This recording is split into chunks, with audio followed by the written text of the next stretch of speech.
할렐루야, 반갑습니다. 지난 한 주간도 하나님 은혜 가운데 평안하셨습니까? 여러분 신앙생활 1년을 시작하면서 벌써 1월도 셋째 주인데요.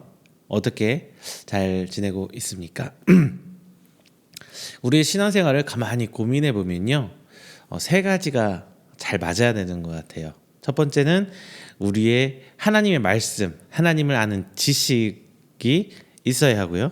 둘째는요, 우리가 하나님을 믿는 이 믿음, 그리고 하나님 주신 우리에게 주신 이 말씀을 믿는 이 믿음이 하나님 하는 지식과 잘 일치를 해야 하는 것 같고요.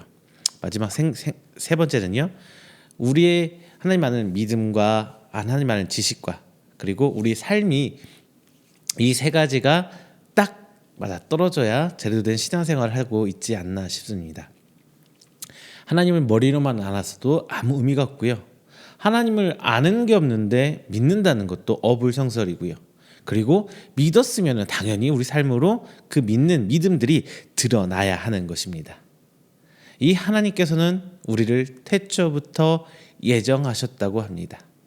그 하나님께서는 이 예정을 통해서 우리가 하나님을 알게 하셨어요. 그리고 우리 하나님께서는 그 창조의 능력으로 우리에게 자유의지라는 것을 허락해 주셨는데요.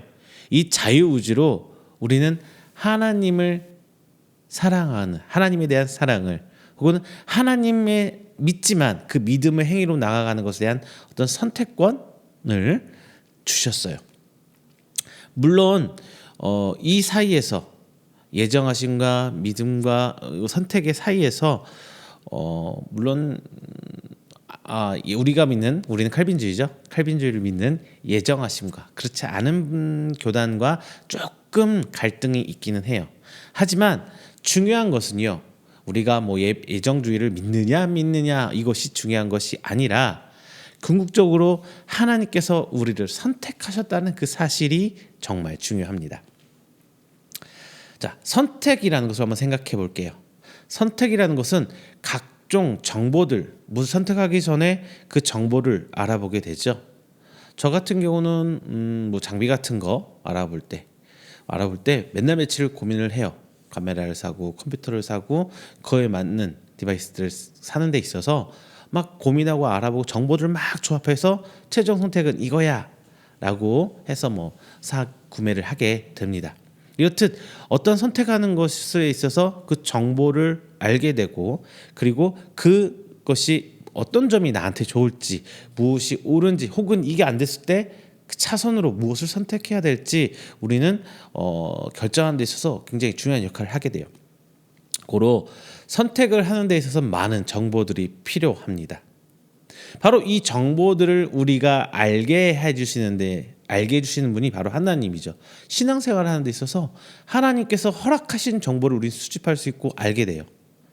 그게 바로 예정이라는 것 그 자체에서 하나님께서 하나님을 알게 하셨다라는, 하나님께서 이 정보들을 허락하게 하셨다는 것이 정말 중요한 것입니다. 그리고 믿음이란 걸 한번 생각해 볼게요. 믿음이란 것 역시 많은 정보들, 물론 이 정보들 사이에 거짓 정보들, 잘못된 정보들이 있을 수 있고요. 어떤 거는 진짜 우리가 정말 필수적으로 아는 정보들, 혹은 알아도 그만, 몰라도 그만 이런 것들이 있기도 하겠지만, 이러한 것들 사이에서 선택을 통해서 우리가 믿느냐라는 것을 알게 되는 것입니다. 자, 소위 우리가 말하는 믿음에 대해서 우리는 이렇게 생각할 수 있어요. 그리고 또 하나 믿음을 고민하면요, 우리 이런 얘기 성경에서 있죠. 큰 믿음, 작은 믿음. 자, 어떤 상황에 있어서 절대적으로 믿는 것을 우리는 큰 믿음이라 하기 쉬워요. 그리고 반신반의하는 믿음은 작은 믿음, 이렇게 말할 수 있습니다. 하지만 절대적인 믿음은요, 그냥 믿는 거예요. 하는 것은 반신반의, 이거 만자 틀려 반신반의하고 있다면은, 반은 믿고 반은 안 믿고 있다면은 그것은 그냥 믿음이 없는 거예요. 자, 제가 설명을 드릴게요. 큰 믿음이란 무엇이냐? 하나님께서 우리 삶에서 보여주신, 우리 삶을 통해서 내게 주신 그 많은 정보들을 잘 조합할 수 있는 능력이 있는 거고요. 자금이 있는 것은 이렇게 조합하고 맞춰내는 거에서 잘 못하는 거예요. 이것은 정말 하나님께서 우리에게 허락하신 것인지, 아니면 나를 시험하고 왜 진행되신 건지, 아니면 하나님이 아니라 사단이 나를 유혹하고 어렵게 하는 것인지, 이런 구분이 잘 안 되는 게 바로 작은 믿음입니다. 자, 이게 믿음에 대한 얘기였고요. 자, 마지막 행동, 이제 실천에 대해서 잠깐 말씀드릴게요. 자, 이것은 실천이란 것은 드러난 믿음의 결과입니다.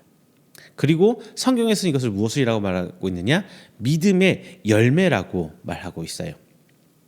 자, 큰 믿음은 제가 말씀드렸죠. 앞전에 말씀드렸던 하나님이 주신 그 정보들 가운데서도 오밀조밀하게 딱딱 맞춰서 그 믿음의 결과물들이 탁탁탁 드러나는 거예요. 그게 뭐 큰 것만 있는 게 아니라 우리 삶 속에서 작은 선택지 하나, 버스에서 자리 양보하는 것, 이 작은 것 하나까지도 오밀조밀하게 내 삶 속에서 드러나는 것이고, 자, 작은 믿음은 조잡한 행동으로 드러나요. 어떤 것은 어떤 기준이 명확하게 서 있지 않은 거예요. 어떤 것은 내 마음대로, 어떤 것은 성경 말씀대로. 선택을 막 내 마음대로, 선택이라기보다는 그 과정에서 필터링하는 과정에서 내 마음대로 드러나는 거예요. 이게 작은 믿음이에요. 좋게 말하면은 믿음의 열매들이 많이 맺지 못하는 상황, 그걸 말하는 거죠. 결국 우리가 신앙생활에서 해야 되는 것은, 정말 중요한 것은 뭐냐? 하나님께서 우리에게 알려주시는 그 정보들을 잘 취합해야 하고 취득하고 취합해야 되는 겁니다. 우리 신앙생활에 있어서 가장 근간은 하나님에 대한 정보를 얻어야 한다는 데 있어요. 하나님이 주신 하나님이 우리에게 지식들, 그 각종 주신 그 상황 속에서, 내가 처한 상황 속에서 하나님이 우리에게 주신 힌트들은 무엇인지 우리는 그것을 해야 돼요. 그래서 하나님께서는 과거에는 무엇을 싫어하셨고 무엇을 좋아하셨는지, 그리고 무슨 일을 어떻게 진행하셨고 어떻게 진행하실지, 우리는 이것에 대한 정보를 계속 얻어야 되는 거예요. 고로 우리 성도는 하나님께서 내게 주신 그것들, 환경에 대해서 되게 민감하게 반응해야 합니다. 누군가는 이런 상황에서 왜? 라고 질문하실 수 있어요. 우리 상식적으로 생각해 볼게요. 우리가 무슨 결정을 하든지, 우리는 앞서서 얘기했잖아요. 물건 하나를 찾고 알아볼 때도, 마트에 가서 물건 하나 들어도 유통기한 확인하고, 이곳의 성분은 무엇인지 확인하고, 음식분에 대해서는 다이어트 하시는 분들은 칼로리도 확인하고, 정보를 막 모으잖아요. 최우선적으로 정보를 조사하게 돼요. 그렇죠? 그런데 하물며 우리는 하나님의 종, 하나님의 자녀, 하나님의 성도라는 우리가 어떻게 하나님께서 우리 환경 속에서 어떻게 일하시는지 하나도 모르고 나갈 수가 있겠냐는 거예요. 이 정보 수집을 게을리한다는 것, 하나님에서 정보 수집을 게을리한다는 것은 마치 한 달란트 받은 종이 땅속에 묻는 것과 똑같아요. 열심히 우리는 그것에 대해서 파악하고 알아나가야겠죠. 자, 오늘 본문은 사도 바울이 에베소 교회의 성도와 지금까지 모든 성도들에게 전하는 편지입니다. 단순히 에베소서 말씀이라서 에베소 교회만 하는 건 아니에요. 모든 성도들에게. 자, 이 편지의 서두에 성도를 위한 기도를 하고 있어요. 그리고 이 기도는 단순히 그냥 성도들 축복하는 기도가 아니라 각 성도들이 취해야 할 기본적 자세에 대해서 분명히 이야기해주고 있습니다. 먼저 사도 바울은 17절을 통해서 지혜와 계시의 정신을, 그 영을 우리에게 주셔서 하나님을 알게 해주셨다고 이야기합니다. 아멘이죠. 하나님께서 알게 해주신 거예요. 이것이 바로 하나님의 예정이고 선택입니다. 하나님을 알고 믿게 하신 것은 내 선택이기 전에 하나님의 선택이에요. 다만 이 성령으로 하나님을 알게 하신 데 있어서 차후에 우리가 알아야 할 것을 바울은 기도하고 있습니다. 과연 우리는 성도의 삶, 즉 신앙생활을 하면서 무엇을 알기를 기도해야 할까요? 우리가 상상할 수 없는 핍박을 받고 어려움 속에서 신앙생활하고 있는 당시 에베소 교회 이하 모든 각지에 있는 모든 교회들에게 사도 바울은 본문에서 본문 말씀과 같이 기도하고 있는 것입니다. 자, 이 하나님에 대한 지식, 이 정보를 통해서 우리가 어떻게 이 땅에 살아가면서 이 핍박과 어려움을 이겨야 할지 우리 다 함께 알아보겠습니다. 그리고 이로 하나님께서 허락해 주신 이 정보가 바로 하나님께서 우리를 위로하시는 방법이고, 이것을 믿는 것은 하나님께서 우리를 직접적으로 간섭하시고 안아주셔서 치료해 주시게 한 것이며, 이것이 드러나면 하나님이 우리와 함께 하시고 새 힘을 주신다는 그 증거입니다. 함께 말씀 안에 있는 오늘 각종 정보들 함께 수집하면서 하나님을 알게 하실, 그리고 알게 하시는, 그리고 알게 하셨던 것들을 다 함께 살펴보도록 하겠습니다.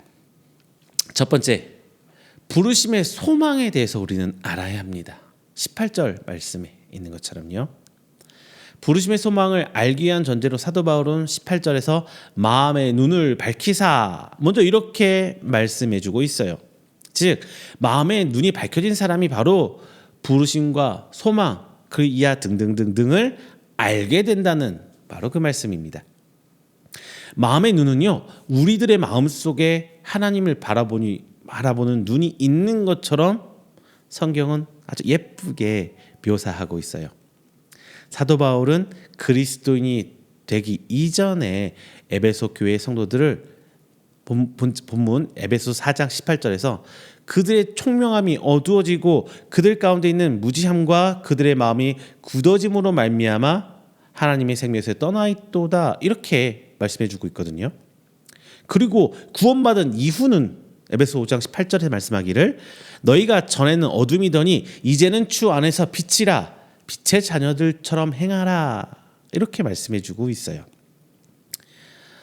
이것은 이제 구원받은 성도들은 성령께서 함께 하심으로 복음을 통해서 깊은 하나님에 대한 깨달음을 얻고, 그래서 하나님께서 그들에게 알게 하시는 모든 것을 이해할 수 있게 된다는 말씀이거든요. 따라서 사도 바울은 성도들이 먼저 하나님을 볼 수 있는 마음의 눈이 밝아져야 한다라고 1장을 시작하면서 말씀을 해주고 있습니다. 같은 사건이라도 보는 사람에 따라서, 보는 시각에 따라서 누구는 긍정적으로 바라보기도 하고 누구는 부정적으로 바라보기도 합니다. 마찬가지로 성도는 하나님의 시각으로 우리는 바라봐야 돼요. 하나님의 시각으로 세상을 바라봐야 합니다. 하나님을 알지 못한, 아니 하나님을 보지 못한 일반적인 그냥 세상 사람들과 같은 눈으로 세상을 바라보는 것은요, 예수님을 그리스도로 믿지 못하는 사람과 같다. 저는 이렇게 말씀드릴 수 있습니다. 성도는 하나님의 눈으로, 하나님의 마음으로 세상을 바라보고 우리 삶을 바라봐야 비로소 하나님께서 계획하심과 일하심을 눈으로 볼 수 있게 됩니다. 하나님과 같은 시선, 즉 하나님께서 하시는 일을 볼 수 있는 마음의, 믿음의 눈으로 볼 때 비로소 우리는 부르심의 소망을 알 수 있어요. 그 소망이 무엇인지 깨닫고 체험할 수 있습니다. 전도할 때 예수 믿어 구원받으십시오. 예수를 믿어야만 구원받을 수 있습니다. 수십 번, 수백 번 우리는 말을 하죠. 해왔죠. 아직 요즘은 조금 힘들지만요. 그런데 대부분의 사람들은 마음의 눈을 밝히 뜨지 못하고 있기 때문에 구원과 거듭남, 그리고 영생에 대해서 믿지를 못하고 받아들이지를 못하는 거예요. 그런데 우리는 믿는 성도잖아요. 그래서 우리는 하나님께서 우리를 불러 구원에 이르게 하셨다는 믿음이 있고요. 그 믿음은 바로 천국에 우리의 소망이 있다고 믿는 데 있습니다. 우리가 예수님을 믿는다는 것은 베드로의 고백 한번 생각해 보면 알 수 있어요. 마태복음 16절 이렇게 말합니다. 주는 그리스도시요 살아계신 하나님의 아들입니다.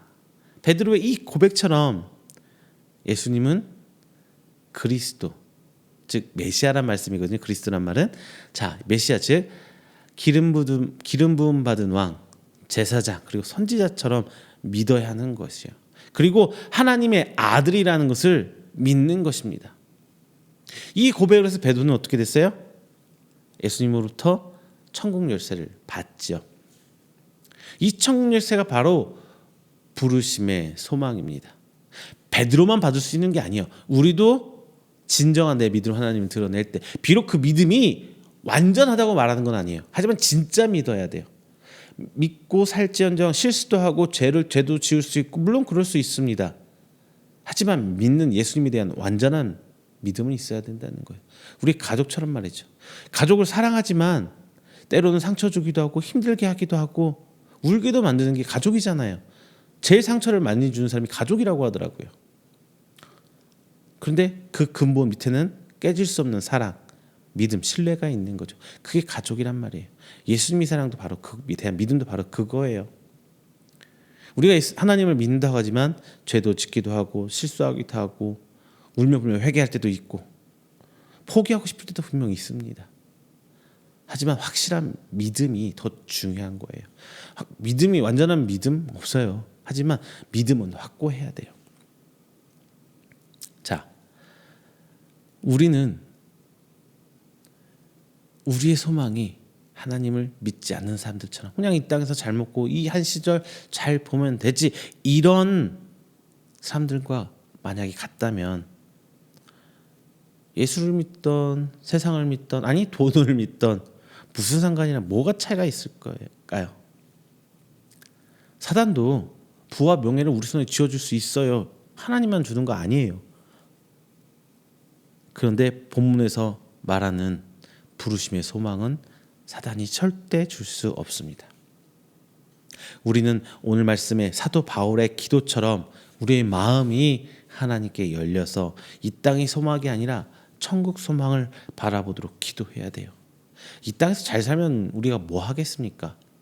실패할 수도 있고 힘들 수도 있고 주저할 때도 있고 죄질 때도 분명히 있을 거예요. 하지만 그것을 이겨낼 수 있는 힘은 그것에 소망이 없기 때문에 우리 소망은 하늘에 있기 때문에 그것들을 이겨낼 수 있는 힘을 갖는 거예요. 하늘의 소망이 없는 세상 사람들은 돈에 명예에 혹은 각종 기타 등등 세상에 원하는 것들에 거기 소망이 있기 때문에 그것이 무너져 버리면 살아갈 힘을 잃게 되는 거거든요.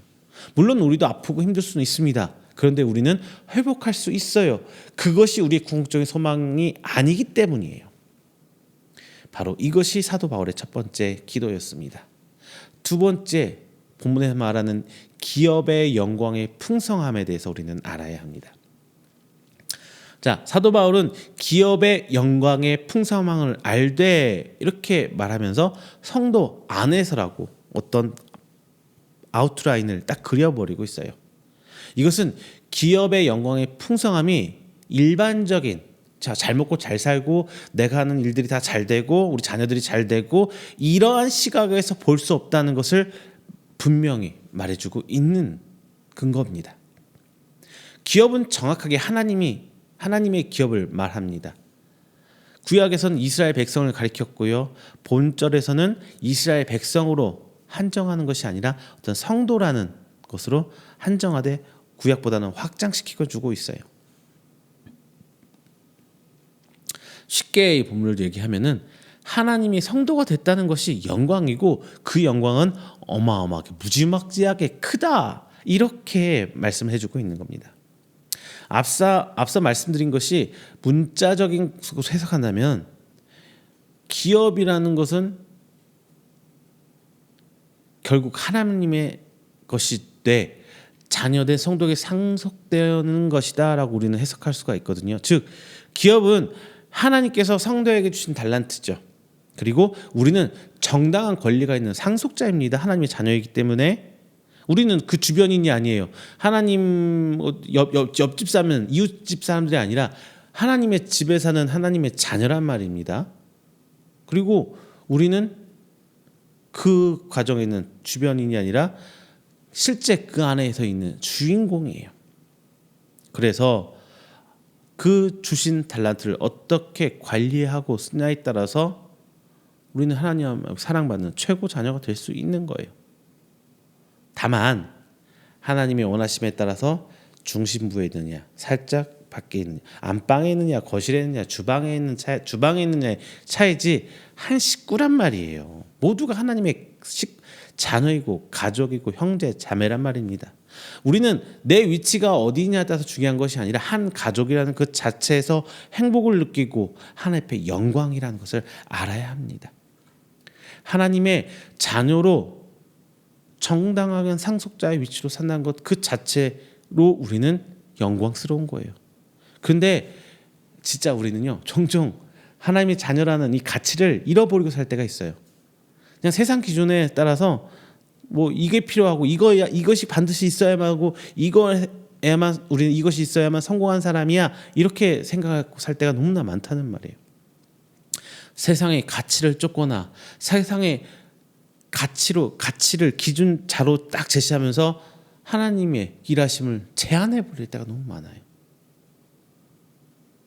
자, 올림픽 한번 생각해 볼게요. 올림픽 전체 순위를 정할 때 은메달 뭐 3개가 금메달 하나 동일하게 점수로 계산하나요? 아니죠. 은메달 100개 있어도 금메달 하나 있으면 그 사람이 우위에 있는 거예요. 동메달 1000개 있어도 금메달 하나만 있으면 그게 순위가 우위로 있는 거예요. 우리는 이렇게 하나님 나라를 바라봐야 돼요. 다른 거 아무리 뭐 자질구레한 거, 돈, 기업, 명예, 그것이 중요한 것이 아니라 하나님의 자녀됨이라는 걸 최고 가치로 인정을 해야 하는 거예요. 이렇게 하나님의 기업은 세상의 가치로 재거나 판단할 수 없는 것인데 우리는 그 가치를 잃어버리고 그냥 세상 기준만으로 살아갈 때가 너무나 많아요. 금메달, 은메달, 동메달로 계산한다면 금메달 한 개는 은메달, 동메달 가치로 환산할 수가 없는 거죠. 하나님의 기업을 세상의 가치로 판단하면은 우리는 풍성한 하나님 은혜를 누리고 살 수가 없습니다. 왜? 세상의 가치 그 주변 것들이 너무나 많거든요. 제일 중요한 것이 무엇인지를 알아야 내 삶이 하나님 은혜로 풍성해질 수가 있는데 그 최고의 가치를 상실할 때 우리는 돈을 바라보게 되고 명예를 바라보게 되고 주변 환경을 바라보게 되는 겁니다. 그걸로 하나님을 찾으려고 하기 때문에요. 그것은 하나님과 우리를 맺는 매개체가 될 수가 없어요. 하나님과 우리를 연결해주는 매개체가 될 수 없어요. 다만 하나님께서 보이실 수 있는 수단은 될 수 있어요. 도구는 될 수 있지언정 그게 하나님과 나를 연결해 주신 매개체는 될 수 없습니다. 하나님과 우리 사이의 매개체는 아무것도 없어요. 믿음밖에 없어요. 그게 유일한 하나님과 우리의 매개체예요. 자, 하나님의 기업은 하나님의 기준으로 봤을 때 풍성함을 알 수 있는 겁니다. 사도 바울은 이 풍성한 영광이 무엇인지 성도들이 알기를 원했고 그리고 기도하는 것이었어요. 하나님의 풍성한 영광을 알 때 성도는 하나님께 투자할 수 있는 거거든요. 지금 내가 얼마나 가치 있는 삶을 살고 있는 것인지, 얼마나 큰 목표를 위해서 일하고 있는지, 그리고 하나님께서 우리 소망은 어디 있다고 부르심의 소망 말씀드렸습니다. 그 소망에 대한 영광이 얼마나 큰지를 알면은 결코 하나님을 떠나 살 수가 없습니다. 우리는 이것을 추구하는 사람인 거예요. 자, 마지막 3번째, 우리에게 베푸신 능력의 지극히 크심. 하나님께서 능력은 정말 큰 능력으로 우리에게 베푸셨다는 것을 우리는 알아야 합니다. 바울은 하나님의 능력을 4단어로 오늘 본문에서 묘사해주고 있어요. 먼저 힘에 대해서 얘기합니다. 그리고 위력이라는 것을 얘기하고 있고요. 마지막 역사하심, 능력, 이렇게 얘기해주고 있어요. 우리가 받아들일 때 이 네 단어는 큰 차이가 있나요? 대동소이하죠. 즉 계속 반복하고 있는 거예요. 큰 의미가 차이가 있는 디테일한 것을 뭐 보게 된다면 조금씩은 차이가 있겠죠. 하지만 계속 비슷한 단어로 나열하고 있다는 얘기는 무슨 말이냐? 굉장히 사도 바울은 강조를 계속하고 있는 거예요. 그렇죠? 총 말씀을 볼 때 이러잖아요. 힘, 제일 작은 부분, 위력 좀 더 커지죠. 그리고 또 역사하심 더 커지죠. 능력 그 바운더리가 점점 커지잖아요. 계속 점진적으로 바울은 하나님의 능력에 대해서 지금 강조하고 있습니다. 이 사도 바울은 이런 단어를 사용하면서 무엇을 말하고 싶었느냐? 바로 하나님의 능력이 성도의 소망, 첫 번째 말씀 부르심의 소망, 그리고 하나님의 영광의 기업을 잇는 견고한 다리임을 강조하고 있는 것이에요. 즉 하나님의 능력만이 앞서 제가 말씀드린 부르심의 소망을 만들어낼 수 있고, 하나님의 능력만이 하나님의 영광의 기업에 풍성하게 할 수 있다는 것입니다. 자, 여러분, 하나님께서 우리에게 베푸신 능력의 지극히 크심을 얼마나 깨닫고 살아가고 계세요. 이것을 깨달아야 우리 삶이 풍성해질 수 있다니까요. 내 삶의 가치관을 세상에 지금 요즘에 경제적으로 굉장히 어렵죠. 정말 그 IMF 이후로 편해졌다, 좋아졌다라는 얘기 제가 들은 적이 없는 것 같아요. 매번 어려워져요. 어려워지고 실제로 체감도 굉장히 어려워지고 있는 것도 사실입니다. 그런데 IMF가 97년도에 있었는데 지금 1997년도랑 2023년에 우리 삶을 비교해 보면은 어때요? 어렵다 하지만 우리가 먹고 살아가는 데 있어서 좀 더 풍성해졌죠. 가족과 함께 할 수 있는 시간이 주 5일째 시작하면서 많아졌죠. 그리고 물론 단순 수치로 비교하기는 힘들지만 최저임금제 올라가면서 벌이 수단도 늘었어요. 반대급부로 지출하는 것도 커진 것도 사실입니다. 내 삶에 누릴 수 있는 것들이 굉장히 많아졌어요. 좀 더 디테일하게 살펴볼 우리 삶을 들어가다 볼게요. 예전에는 사진 한 장 찍으려면은 놀러 가서 사진 찍으려면 카메라 하나씩 큰 거 큼직큼직하게 들고 다녔어야 됐죠. 그죠? 그리고 필름을 인화하고 그리고 앨범에 꽂고 나눠주고 뭐 이런 게 절차들이 많았어요. 불과 20년 전만 하더라도요. 그죠? 그런데 어느 날부턴가 스마트폰이 등장하면서 핸드폰으로 사진을 너무나 쉽게 찍어요. 그러면서 내 삶을 기록하는 일이 정말 쉬워졌어요. 밥 먹으면서도 찍고, 우리 밥 먹기 전에 여성 성도분들 있으실 거예요. 청년들도 분명 있을 거고요. 밥 먹기 전에 이쁘게 세팅된 그 상태를 꼭 찍고 나서 밥 먹어 계신 분 계시죠? 아니 90년대 후반에 어디 그런 게 있었겠냐고요. 없죠. 자녀들과 얘기하고 놀면서 동영상도 찍고, 이 작은 것에 깨달음을 얻으면요 내 삶이 풍성해져. 아, 옛날보다 이런 것들이 있구나. 옛날에는 책꽂이에서 앨범 꽂아서 넘겨야만 사진 볼 수 있는데, 저도 실제 그러거든요.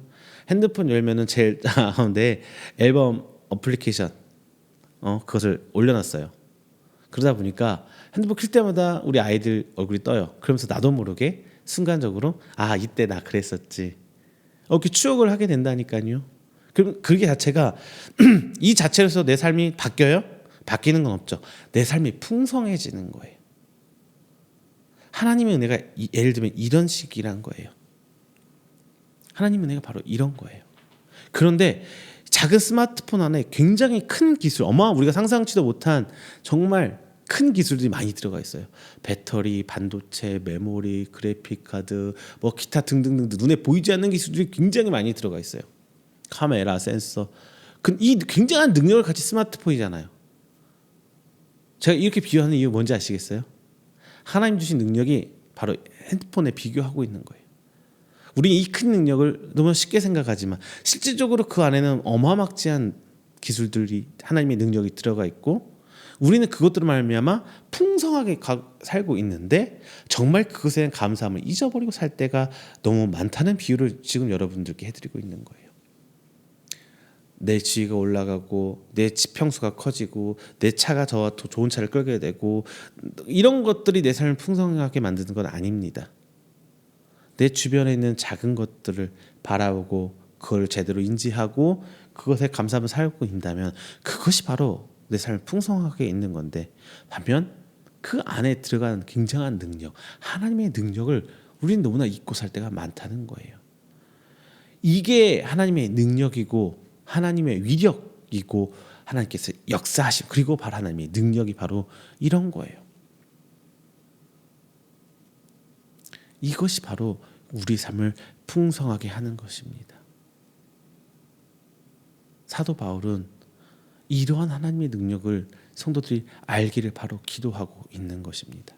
그게 바로 에베소서 1장에 나와 있는 에베소 교회와 기타 다른 여타 교회들에 향한 사도 바울의 기도가 바로 그런 마음을 안고 있는 거예요. 자, 말씀을 맺겠습니다. 먼저 우리가 믿는 하나님, 예수님, 그리고 성령님에 대한 정보가 우리는 있어야 해요. 이 지식, 이 정보가 없다면 우리는 하나님 바로 알 수 있는 방법이 없어요. 알아야 보이는 거예요. 알아야 보이는 거예요. 예를 들면 이런 거죠. 우리 어렸을 때 생각해 보세요. 초등학교 1학년, 2학년, 3학년 때 그렇게 어려웠던 수학, 산수 문제들이 4학년, 5학년, 6학년 가면 쉬워지잖아요. 내가 다른 것들을 알게 되니까 내 사고가 커지니까 그런 것들이 쉽게 보이고 이제 몰랐던 것도 알게 되고 보이게 되는 것들이잖아요. 하나님에 대한 정보가 있을 때 우리는 하나님께서 하나님을 알게 되고 하나님의 일하심을 알게 됩니다. 이 정보가 바로 삼위 하나님을 올바로 보게 하는 거예요. 그런데 하나님께서 보게 하시는 그 능력은 내 의지가 아니라 오직 하나님께서 허락하셔야 하시는 지혜와 하나님 계시의 영이신 성령님이 이끄심이 있어야 우리는 바로 볼 수 있는 것입니다. 하나님을 볼 수 있는 영을 허락하신 것이 바로 하나님의 부르심 혹은 하나님의 예정하심입니다. 그리고 우리가 본 정보들을 조합해서 우리는 하나님을 선택하고 성도가 되었죠. 성도는 하나님 기준으로 생각하고 말하고 살아가야 합니다. 이 모든 기준은 천국에 대한 소망인 거예요. 그 어떤 것도 이 소망, 제가 아까 금메달, 은메달, 동메달과 비교했는데 비교할 수 없어야 되는 거예요. 이게 바로 성도들의 삶이고 믿음이라는 거거든요. 이 소망을 비교한다는 것은 아직 내가 선택한 거에 확고한 믿음이 없는 거예요. 믿음이 없는 상태가 바로 이 상태입니다. 이것은 하나님에 대한 정보를 더 얻어야겠죠. 이제 이 정보를 얻으면서 하나님께서 나를 위해서 무슨 일을 하셨고 어떻게 하셨고 그래야 내 믿음이 커지는 거거든요. 그렇죠? 그래서 하나님께서 출애굽 이스라엘 백성 이끌 때 어떻게 10가지나 재앙을 내리죠. 하나님이라는 걸 보여주기 위해서. 마찬가지로 우리 삶께서 그런 재앙은 아니지만 끊임없이 살아계신 하나님을 스스로 하나님 보이시고 계세요. 그 정보를 우리는 빨리 깨달아야 돼요.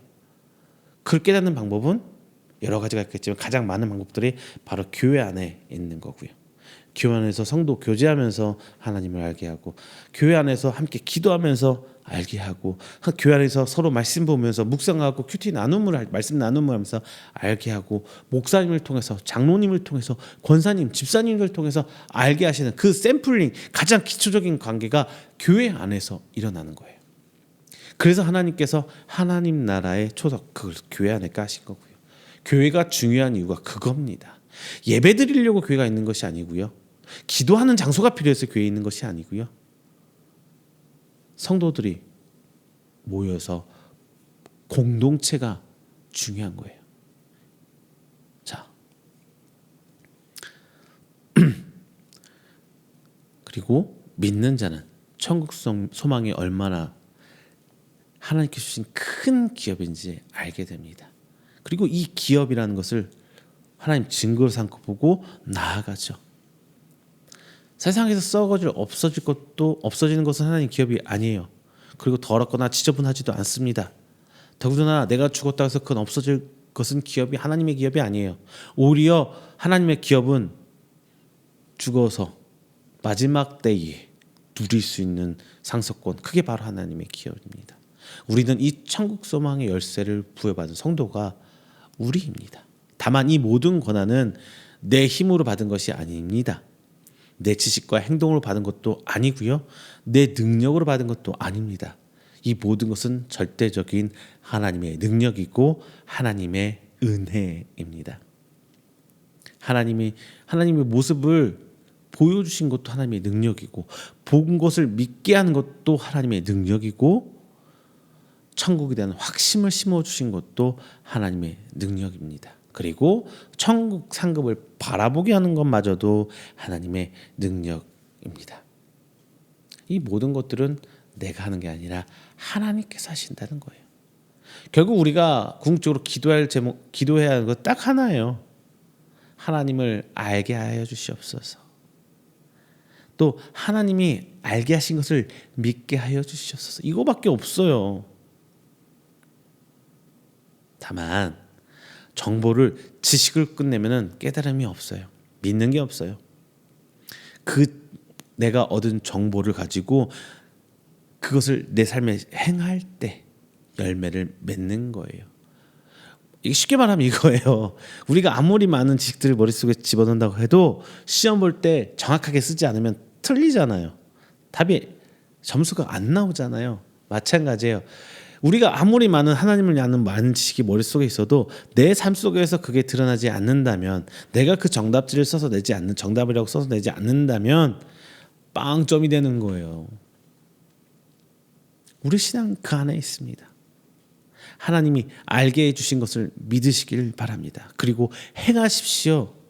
그렇다면 하나님께서 그 열매를 하나님의 권한과 능력으로 우리에게 허락해 주실 줄로 믿습니다. 자, 여러분, 하나님께서 알게 하심, 그것을 믿고 나아가는 우리 이음교회와 그리고 각지에서 예배드린 성도님들 되시기를 주님의 이름으로 축원드리겠습니다. 다 함께 기도합니다. 사랑과 은혜가 충만하신 하나님 아버지, 감사 영광 돌립니다. 하나님 택함 받은 우리 귀한 성도들, 그 부르심의 소망에 따라 오늘 하나님께 나와 하나님을 예배하고 말씀을 나눴습니다. 이것이 얼마나 중요하면 사도 바울이 오늘 본장을 하면서 기도했을까요? 주님, 오늘 하늘에 대한 그 부르심에 대한 하나님의 능력을 알기를 간절히 소망합니다. 그리고 아는 것을 넘어서 그것을 알게 하신 하나님께는 믿기를 또한 소망합니다. 주님, 그 가운데 우리들이 믿어서 하나님을 향해서 그 믿음의 열매를 내놓기 또한 소망합니다. 다만 이 모든 것은 내가 할 수 없음을 이 자리에서 고백합니다. 하나님 일하셔 주시옵소서. 하나님 일하심을 내가 바라보게 하여 주시옵소서. 하나님께서 일하시는데 내가 도구로 쓰임 받을 수 있도록 하여 주시옵소서. 그리하여 하나님의 자녀로서 그 상속자의 권리를 부여잡고 마지막 때를 바라보길 원합니다. 우리의 마지막 소망은 이 땅에 있는 것이 아니요 천국의 길을 소망합니다.